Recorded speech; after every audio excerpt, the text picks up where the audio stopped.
5월 19일 오늘의 말씀은 에스더 6장 14절에서 7장 10절입니다.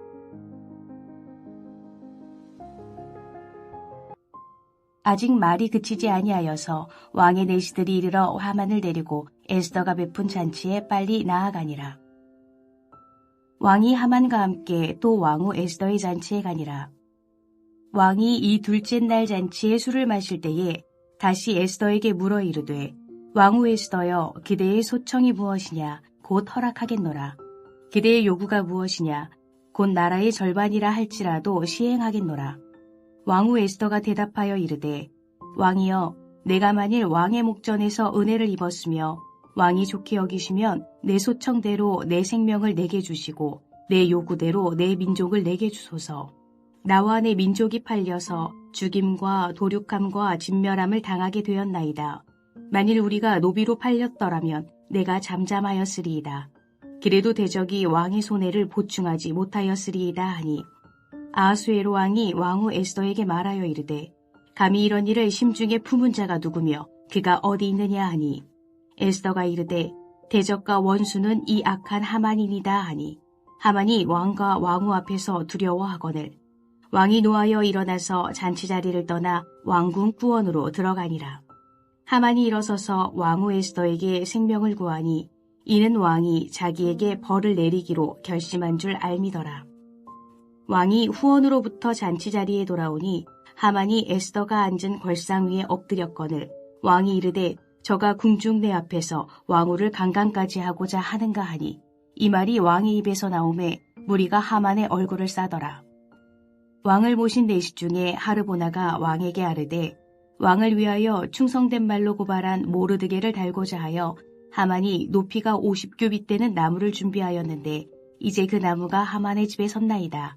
왕이 이르되 하만을 그 나무에 달라 하매 모르드게를 매달려고 한 나무에 하만을 다니 왕의 노가 그치니라.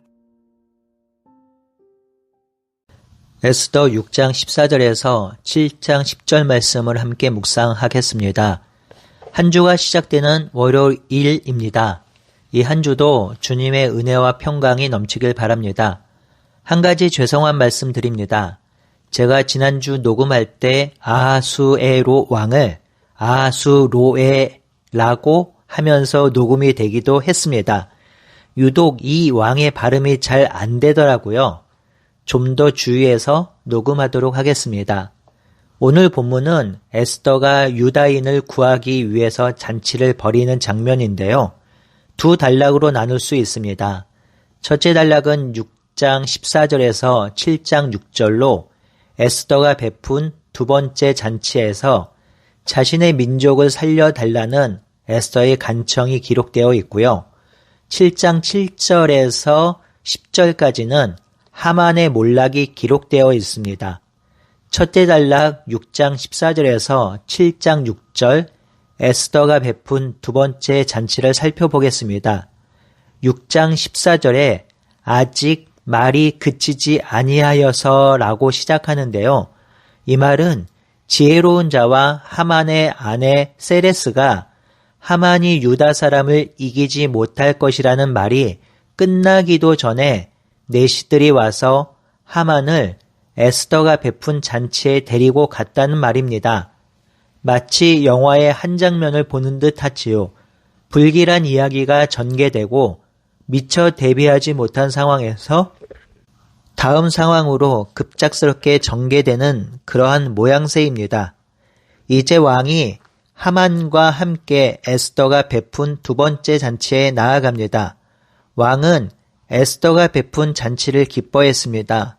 아름다운 왕후 에스더가 자신을 존중하고 귀하게 여기는 것을 너무 기쁜 나머지 나라의 절반이라도 주겠다고 거듭 말합니다. 이러한 약속은 아하수에로 왕이 에스더의 요청을 반드시 들어줄 것이라는 것을 암시합니다. 이제 에스더가 왕에게 자신의 요청을 말합니다. 에스더는 왕에 대한 최고의 존중과 존경을 담아서 말을 이어갑니다. 왕이 좋게 여기시면 내 소청대로 내 생명을 내게 주시고 내 요구대로 내 민족을 살려달라고 합니다. 그리고 아주 지혜롭게 왕에게 말을 건네지요. 나와 내 민족이 팔려서 죽임과 도륙함과 진멸함을 당하게 되었습니다. 만약 내 민족이 팔려만 갔다면 내가 잠잠하겠지만 그래도 대적이 왕의 손해를 보충하지 못하였을 것입니다. 라고 말합니다. 에스더의 말의 의미는 이렇습니다. 지금 내 민족이 노예로만 팔려가도 왕에게 아무 말도 하지 않았을 것입니다. 그런데 내 민족이 팔려만 가는 것이 아니라 죽임과 도륙과 진멸함을 당할 처지에 놓여 있습니다. 라고 말한 것입니다. 특별히 4절 하반절에 에스더가 아하수에로 왕에게 그래도 대적이 왕의 손해를 보충하지 못하였으리라고 말하는데요. 이렇게 말함은 한 민족이 죽임과 도륙과 진멸함을 당하면 왕의 나라에 막대한 손해가 될 것이라는 의미로 말한 것입니다. 한 민족이 멸절당하면 왕의 나라에 막대한 금전적 손해와 인명의 손해와 재산상의 손해가 날 것이라고 말하는 것이죠. 에스더는 자신의 민족이 멸절당하는 것을 도와달라고 하면서 이 일이 단지 에스더의 민족만을 구하는 것이 아니라 왕에게도 이로움을 주게 되는 일이라고 현명하게 말합니다. 그러자 왕이 에스더에게 이 일을 계획하는 자가 누구며 어디에 있느냐고 묻습니다. 그러자 에스더가 대적 원수는 이 악한 하만이라고 말하지요. 에스더의 이 말이 끝나자 하만이 왕과 왕후 앞에서 두려워합니다. 이제 두 번째 단락 7절에서 10절 하만의 몰락을 보겠습니다. 왕이 노하여 잔치를 떠나 왕궁 후원으로 들어갔습니다. 왕이 왕궁 후원으로 들어간 이유는 아마도 하만의 악한 계획의 일정 부분이 자신이 동조한 것 때문에 이런저런 생각을 하러 들어간 것 같습니다. 3장에 보면 하만이 유다인을 죽이려고 음모를 꾸미면서 자신에게 은 1만 달란트를 주겠다고 했으며 왕은 그것을 좋게 여기면서 한 민족을 죽이도록 자신의 반지를 하만에게 주었지요. 이 일에 대해서 세심하게 돌아보지 않은 자신의 불찰이 있었기에 이런저런 생각을 정리하러 간 것 아닐까 싶습니다. 물론 분노해서 그 분노를 삭히려고 들어간 것일 수도 있겠고요. 왕이 자리를 뜨자 당황한 것은 하만입니다. 왕이 자리에 있어야 왕에게 무릎을 꿇고 잘못을 구하고 용서라도 얻을 것인데 지금 왕이 자리에 없으니 하만은 극심한 두려움과 공포 속에 놓이게 됩니다.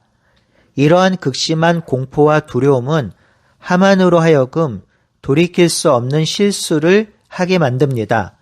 하만이 왕이 자리에 떠나자 왕후 에스더에게 나아갑니다.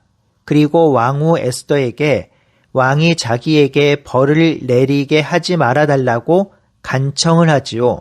이 간청이 얼마나 간절했든지 에스더가 앉은 걸상 위에 엎드린 것입니다. 개역성경은 완곡하게 표현되어 있는데요. 새번역은 하만이 에스더에게 도움을 구하고자 할 때 에스더가 눕는 침상에 엎드렸다고 기록하고요. 공농번역은 에스더가 몸을 누이고 있는 평상에 엎드렸다고 기록합니다. 이러한 행동은 신하로서 해야 할 행동이 아닙니다.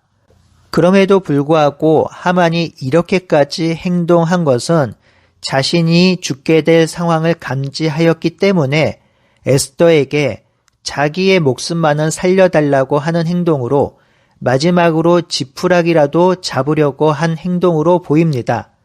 아하수로의 왕이 돌아오자 하만의 이러한 행동을 보았습니다. 왕은 하만의 이러한 행동이 왕후 에스더를 강간하려고 한다고 보았습니다. 이 말이 나오자마자 무리가 하만의 얼굴을 가렸습니다. 여기서 상상력을 한번 발휘해 보면요.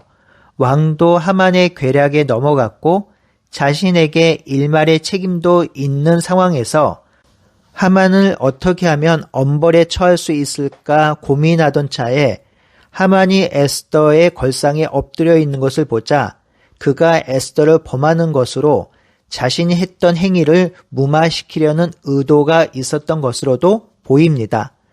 얼굴이 가려진 하만은 어떤 말도 하지 못했고 어떤 변명도 늘어놓지 못했습니다. 이때 왕을 모신 내시 하르보나가 왕에게 충성된 말을 합니다. 하만이 높이가 50규빗이나 되는 나무를 준비하였는데 그 나무가 하만의 집에 서 있습니다. 라고 하지요. 이에 왕이 하만을 그 나무에 달라고 하였고 모르드게를 달려고 세웠던 나무에 하만이 달렸습니다. 하만이 처형당하는 일은 일사천리로 진행됩니다. 하루 저녁에 상황이 역전되어 모르드게를 달려고 했던 그 나무에 하만이 달려 죽게 되었지요. 이런 상황의 전개는 어제 본문 에스더 6장 13절에 복선으로 드러납니다. 아하수에로 왕이 우연히 왕궁의 역대 일기를 읽는 가운데 왕을 지키던 두 넷이 빅다나와 데레스가 왕을 암살하려는 음모를 모르드게가 고발하여 왕이 살게 되었는데 모르드게에게 상을 내리지 않는 것을 알게 되었고 그에게 상을 내리지요. 이 상황을 하만의 아내가 알고서 13절 하반절에 이렇게 말합니다. 지혜로운 자와 그의 아내 세레스가 모르드게가 과연 유다 사람의 후손이면 당신이 그 앞에서 굴욕을 당하기 시작했으니 능히 그를 이기지 못하고 분명히 그 앞에서 엎드려질 것이라고 말합니다. 이 말이 끝나기도 전에 두 번째 잔치에 하만이 불려갔지요. 아말렉 족속은 알고 있었습니다. 유다인을 그들이 이기지 못할 것을요. 지금까지의 역사를 알고 있던 자들은 유다인을 쳐서 승리할 수 없다는 사실을 알고 있었습니다. 그래서 지혜로운 자와 그의 아내가 하만에게 이렇게 말했던 것이지요. 이렇게 말하게 된 이유는 유다인을 하나님이 지키시고 인도하시고 보호하는 것을 보았기 때문입니다. 출애굽할 때부터 가나안 땅에 정착하며 그 땅에 살아가는 모습을 볼 때 하나님이 이스라엘 백성을 지키시고 인도하시기에 그 백성을 아말렉 족속이 이길 수 없다고 본 것입니다. 그래서 이렇게 말한 것이며 그 아내와 지혜로운 자의 말대로 하만은 그 밤을 넘기지 못하고 죽음에 이릅니다. 사랑하는 성도 여러분, 우리가 성경을 읽는 이유는 성경의 역사 속에서 일하시는 하나님을 보고 배우기 위함입니다. 그 하나님은 지금도 살아계셔서 성경의 역사 속에서 일하신 것처럼 지금도 일하고 있음을 깨닫고 믿기 위함입니다. 성경은 하나님의 일하심을 드러내며 지금도 이 땅과 교회와 그의 성도들을 인도하고 계시며 함께 하십니다. 그 하나님의 일하심으로 결국 성도와 교회가 이 땅에서 승리할 것이며 하나님을 대적했던 원수들은 멸절될 것입니다. 그 하나님의 심판의 역사가 시작되면 하만이 처형당한 것처럼 돌이키지 못할 하나님의 심판의 역사가 섬광처럼 일어날 것입니다. 그러니 우리 낭망하지 맙시다. 세상을 두려워하지 맙시다. 지금 악이 득세하는 것처럼 보일지라도 의기소침해지지 맙시다. 결국 승리는 우리가 하게 될 것이며 그 승리의 기쁨을 우리가 누릴 것입니다. 그러니 오늘도 악에 지지 말고 선으로 악을 이기는 우리 모두가 되길 바라고 소원합니다. 함께 기도하겠습니다. 하나님, 이 땅의 역사를 바라볼 때 하나님께서 행하신 역사를 기억하게 하여 주옵소서. 우리가 성경을 읽음으로 하나님께서 이 땅을 어떻게 이끌어 가시며 어떻게 인도하시며 어떻게 심판하시는지 보게 하여 주시고 하나님의 역사를 믿고 살아갈 수 있도록 인도하여 주시옵소서. 악은 반드시 멸절될 것이며 선은 반드시 승리할 것입니다. 이 귀한 가르침을 우리가 진실로 믿게 하여 주시고 선을 이루시는 하나님의 역사를 붙들고 살아갈 수 있도록 인도하여 주시옵소서. 살아계신 예수님의 이름으로 기도드리옵나이다. 아멘.